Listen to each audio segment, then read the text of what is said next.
दोस्तों नमस्कार, jet plus में आपका स्वागत है।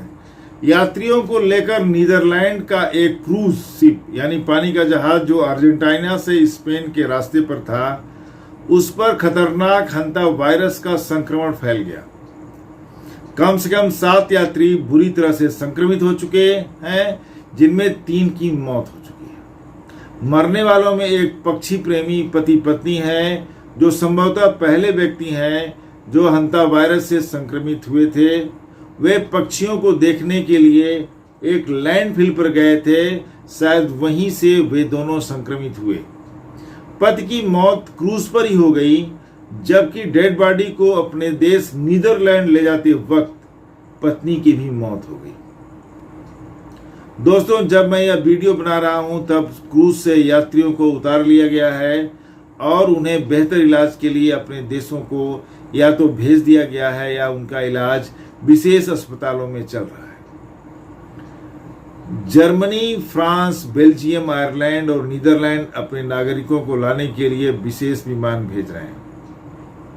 अमेरिका और ब्रिटेन भी अपने नागरिकों को सुरक्षित लाने के लिए विशेष इंतजाम कर रहे हैं। विश्व स्वास्थ्य संगठन यानी WHO की बुलेटिन के अनुसार एक यात्री की हालत गंभीर है और 3 लोगों में हंता वायरस के मामूली लक्षण दिखाई दे रहे हैं। थोड़ी सी चिंता की बात यह है कि जब तक हंता वायरस के संक्रमण फैलने की बात सामने आई, 12 देशों के करीब 2 दर्जन यात्री क्रूज से पहले ही उतर चुके थे। दोस्तों, कोरोना वायरस का भयावह मंजर अभी भी लोगों के जहन में ताजा है। इस कदर की जिस तरह से वह चीन की प्रयोगशाला से निकलकर पूरी दुनिया में कहर बनकर टूट पड़ा, लाखों लोगों की असमय मौत हो गई, हजारों बच्चे यतीम हो गए। यही वजह है कि हंता वायरस को भी लेकर लोगों में घबराहट है, उत्सुकता है। दोस्तों, आज जानने की कोशिश करेंगे कि क्या है यह हंता वायरस, कितनी तरह के होते हैं ये वायरस, हंता वायरस के संक्रमण के लक्षण क्या हैं, क्या हंता वायरस कोरोना वायरस से मिलते जुलते हैं, क्या भारत में हंता वायरस के मामले पाए गए हैं, क्या इसका कोई इलाज है, और अंत में लोगों को क्या सावधानी बरतनी चाहिए। दोस्तों, आगे बढ़ने से पहले आपसे एक छोटी सी गुजारिश, यदि आपने अभी तक मेरे चैनल को सब्सक्राइब नहीं किया है तो प्लीज इसको सब्सक्राइब कर लीजिए और बेल आइकन को भी प्रेस कर दीजिए। आते हैं पॉइंट पर। दोस्तों, MV हॉन्डियस नाम के इस पर्यटन जहाज यानी क्रूज पर 23 देशों के यात्री सवार थे, जिन्हें वेस्ट अफ्रीका के केप वर्दे पर एहतियात के तौर पर खड़ा कर दिया गया था, पर अब उसे स्पेन के कैनरी आइलैंड पर एंकर किया गया है। 3 संदिग्ध मरीजों को क्रूज से उतार लिया गया है और उन्हें बेहतर इलाज के लिए नीदरलैंड भेजा गया है। आम लोगों में हंता वायरस को लेकर चल रही आशंकाओं के बीच WHO ने हड़बड़ी से बचने की सलाह दी है। कहा है कि इस स्तर पर पब्लिक हेल्थ को कोई खतरा नहीं है।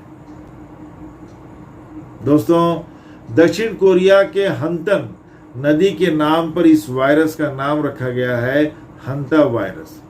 1978 में दक्षिण कोरिया के डॉक्टर हो वांग ली ने इस वायरस की पहचान की।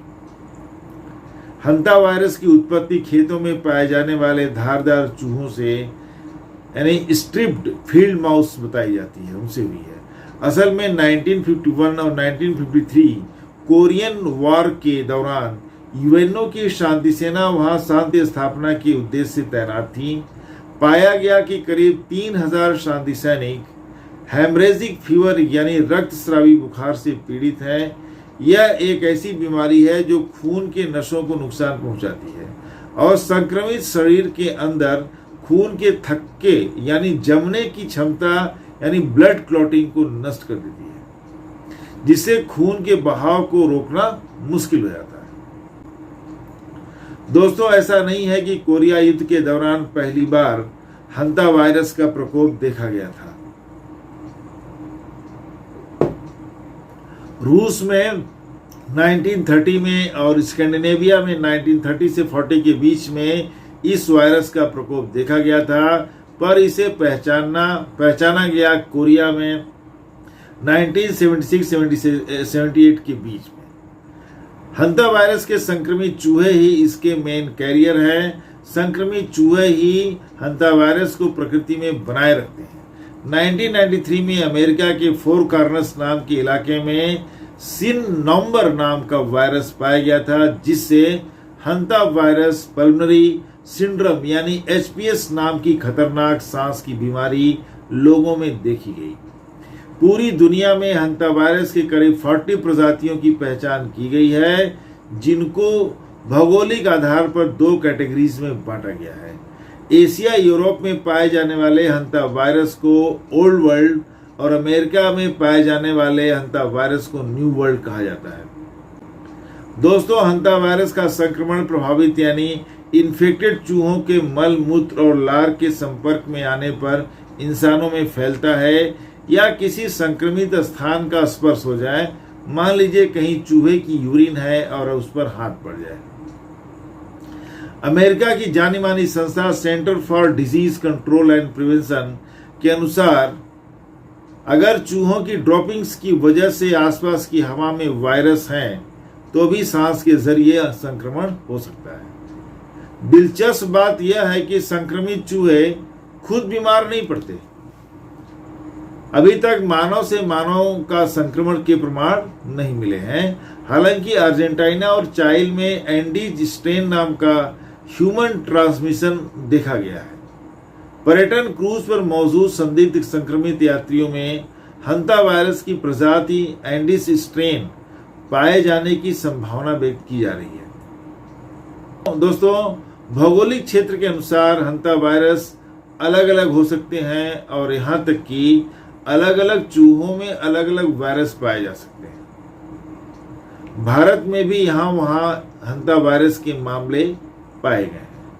एक स्टडी के अनुसार 2008 के बाद करीब 27-28 मामले देखे गए हैं, खास तौर पर ऐसे लोगों में जो किडनी की बीमारी से ग्रसित थे। इसके अलावा गोदामों में काम करने वाले वर्कर्स में हंता वायरस के लक्षण पाए गए। सांप और चूहे पकड़ने वाले तमिलनाडु के इरुला आदिवासियों में भी हंता वायरस के पाए जाने की रिपोर्ट है। दोस्तों, जहां तक हंता वायरस के लक्षण की बात है, तो संक्रमण से प्रभावित व्यक्ति में थकान, बुखार, मांसपेशियों में दर्द की शिकायत हो सकती है। संक्रमित होने और लक्षण उभरने के बीच 1 हफ्ते से 8 हफ्ते का समय लग सकता है। बीमारी बढ़ने पर मरीज को सांस लेने में दिक्कत हो सकती है, सीने में जकड़न, फेफड़ों में पानी भर जाने की शिकायत हो सकती है। बीमारी की अंतिम दौर में लो ब्लड प्रेशर और इंटरनल ब्लीडिंग भी हो सकती है, जो कि फेटल डेंजरस हो जाएगा। दोस्तों, क्या हंता वायरस संक्रमण का कोई इलाज है? अभी तक हंता वायरस का कोई सटीक इलाज उपलब्ध नहीं है, यानी अब तक हंता वायरस की कोई वैक्सीन नहीं बनाई जा सकी है। इसलिए बचाव ही बेहतर विकल्प है। यही वजह है कि शुरुआत में ही इसकी पहचान और इलाज बेहद महत्वपूर्ण है। हंता वायरस से प्रभावित इलाकों में रहने वाले लोगों को चूहों और दूसरे रोडेंट्स के फ्लूइड, ड्रॉपिंग्स या दूसरे नेस्टिंग मटेरियल से बचने की सलाह दी जाती है। यदि आसपास चूहे हैं तो साफ सफाई पर विशेष ध्यान देने की जरूरत है। दोस्तों, सावधान रहिए, सुरक्षित रहिए। मिलते हैं नेक्स्ट वीडियो में किसी और टॉपिक पर। नमस्कार।